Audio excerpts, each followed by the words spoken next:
Episode of Rad Rides. I have another special car for you today. I am sat behind the wheel of a 1971 Chevrolet El Camino. This is officially the first muscle car that we're featuring in our channel, and today I'm going to be driving it. I'm going to tell you a little bit about the features, the history, the pros and cons of having this car, and what it means like to owning a classic car or driving one. I hope you enjoy this episode, and if you're new to this channel, make sure to like, share, and subscribe. This is one of the ways that gets our channel growing, and I really hope you enjoy this episode. Thank you.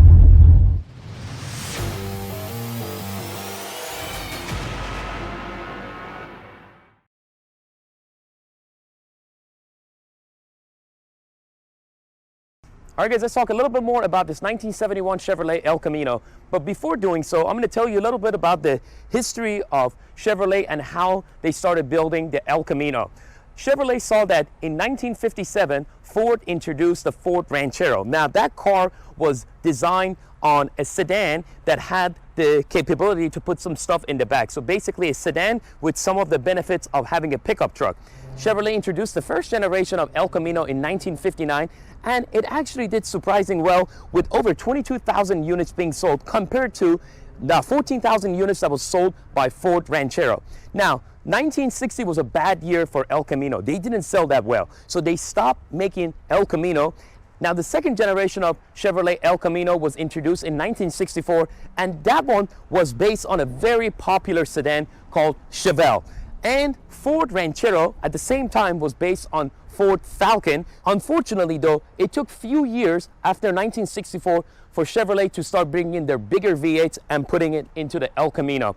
In the third generation of Chevrolet El Camino that was introduced in 1968, you started seeing bigger V8s. You had a 396, and then finally they started putting the baddest engine that they had, the 454 big block that was making 450 horsepower and 500 pound-feet of torque. But unfortunately, in 1970, the Clean Air Act started to kick in, and then unfortunately in 1973 we had the oil embargo. So a lot of the manufacturers, whether if it's in the United States or Europe or other parts of the world, they had to cut down on their gas consumption. In 1973, when the fourth generation of El Camino was introduced, Chevrolet had to bring in a lot of the stringent fuel economy standards, and they took out the big block V8. They took out a lot of things, unfortunately, and the fourth generation of El Camino was actually one of the heaviest and biggest El Caminos. But Chevrolet started doing a little bit more creative things. What they did, they offered really nice dashboard with wood on it, and even the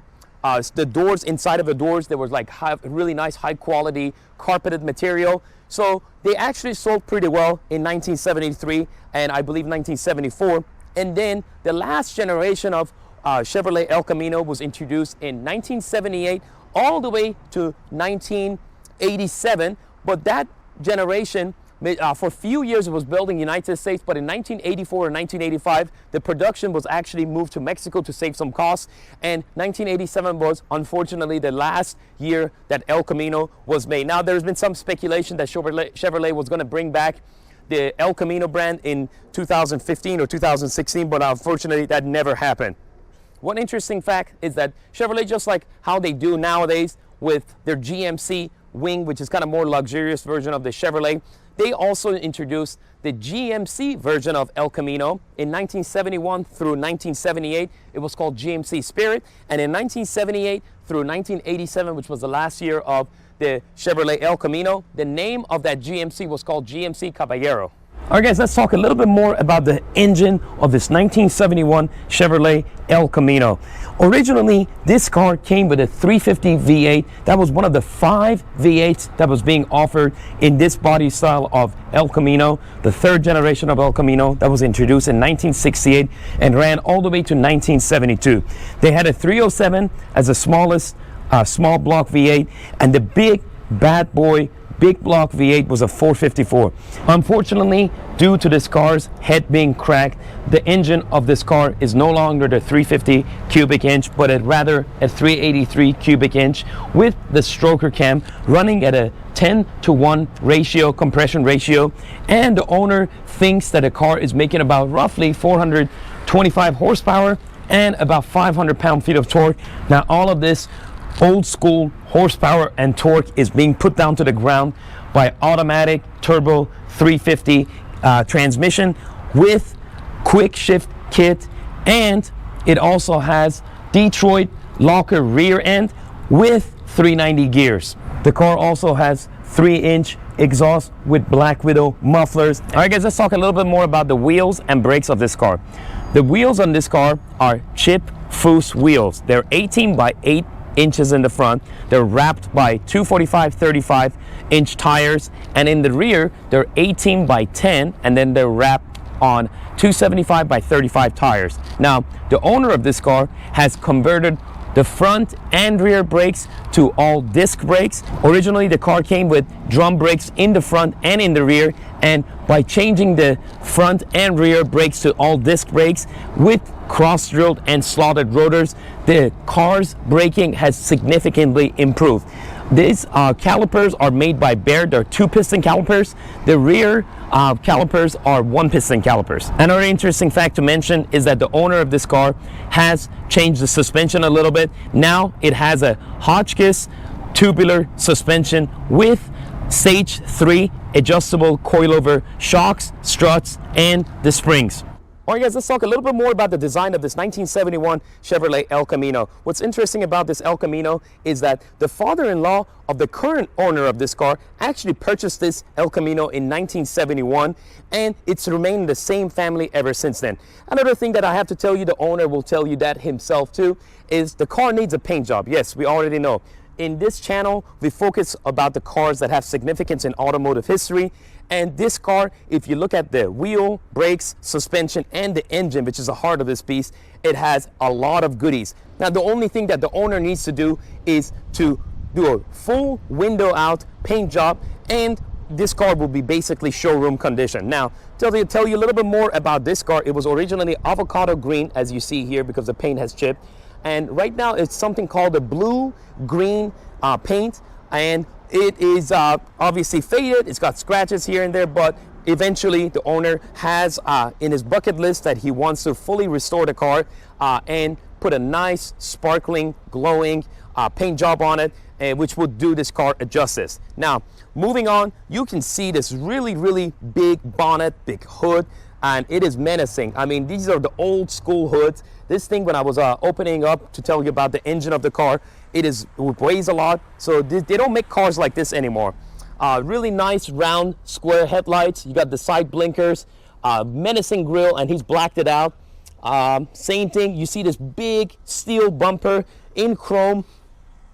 And moving on to the side of the car, we already talked about the chip foose wheels. You got the El Camino. Now remember, this was originally 350, now it's a 383 with a stroker cam. Nice long door, and I love the silhouette. So obviously you got the two-door, that's where the passenger sit. Then you got the back part that you can put stuff in there, and obviously that also needs restoration, and he already knows about that, and he will make sure this bad boy gets a nice clean restoration. Moving on to the back, nice long bed area. I don't know exactly how much it is, but I would say at least probably about 5 foot, 5.5 foot.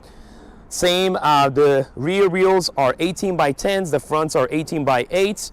Moving on the back, really like how the taillights kind of follow the curvature of the car, and on the back of it, they kind of come up a little bit. And then obviously you got the little tailgate area. This is where the reverse lights are, one here and one here. Same type of bumper, nice chrome and steel. These things meant business. This is the era where everything was basically steel, and you know, they didn't care about weight savings and whatnot, the things that we have nowadays. So if you rear end this car, your car is going to have some significant damage. And it looks exactly like a truck, so this is pretty cool. I'm going to open the tailgate. And the tailgate of this thing is heavy when you open it up. My God, this is a really heavy tailgate. I'm gonna close it up now. Now, one thing you notice about this car is, where is the exhaust? So my friend has actually had the exhaust custom made, and it cuts off right behind the rear axle. So we're gonna put the camera where one of the exhausts is, and it makes a very nice and menacing sound. Take a listen.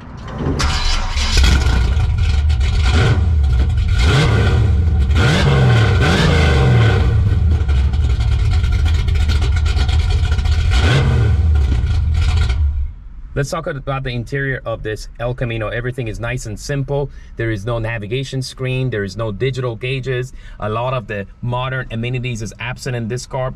Starting off with the speedometer, it reads from 0 to 120. Then right next to it, you got your fuel gauge. Then the oil pressure right off the factory. Then right here, you got the climate control here with the word Chevy on top of it. Everything is nice and simple. You got the hot and cold. You got the off and the air. The fan speed is right here, the de-icer for the front windshield. Then you got your lighter. Obviously you needed lighter back in the day. Then right here is the stereo system, and the owner of this car has also installed 3 gauges. You got the voltmeter for the battery, you got the water temperature again, then we have the oil pressure. I'm pretty sure the oil pressure from the car is not working, so he installed his own. Coming to here, this is how you turn on the wiper blades. Then you also have the water pressure here. This is how you turn on the lights with this knob. Your turn signal is right here on the left side, and this is the transmission selector. I really like the steering wheel that you see in this car. Now this is a bench seat, so technically you can put 3 people here, but you notice something, the seat belts only go as far as the lumbers. You don't have the seat belts that cover your shoulders as well. So this tells you how old this car is. Really like the simple design of the door cards. You can turn this thing and you open up this little triangular mirror. You don't see that on new cars, but it provided a lot of ventilation. You have that both on the passenger side and driver's side. Then obviously I told you there's no power in this car, so everything is manual. So this is manual rolling up and down the windows. This is how you open and close the doors. Everything is very basic. And the headliner is plastic. It's sagging a little bit here, but that's okay. You also have a little bit of room behind the seats. You can store some things. This is where the spare tire is being housed at by the current owner. Driving the Chevrolet El Camino. This thing is menacing, it's loud. It is definitely not meant for modern driving, but it is in a class of its own. This is my first time officially driving a muscle car, and I'm actually very excited and also petrified. This car comes with a lot of history behind it. I mean, we talked about there's 5 generations of El Caminos. I'm really very honored to drive this car, and I know this is not going to be the first muscle car or classic car we're going to be driving, but this is the first, so it is a very good experience for me. You can definitely feel the weight of this car. The braking is not as good as the modern cars, and instead of MPG you have SPG, miles per gallon. All right, let's give this El Camino a little bit of gas, see how much she does. Whoa, oh, that's a lot of power. Woo! Oh my god, I'm actually scared. She definitely has a lot of power. They definitely don't make them like they used to, as they say, but this thing is just super nice to drive. Although on the outside it needs a nice paint job, inside it's nice, it's classic, it's different. A lot of these new cars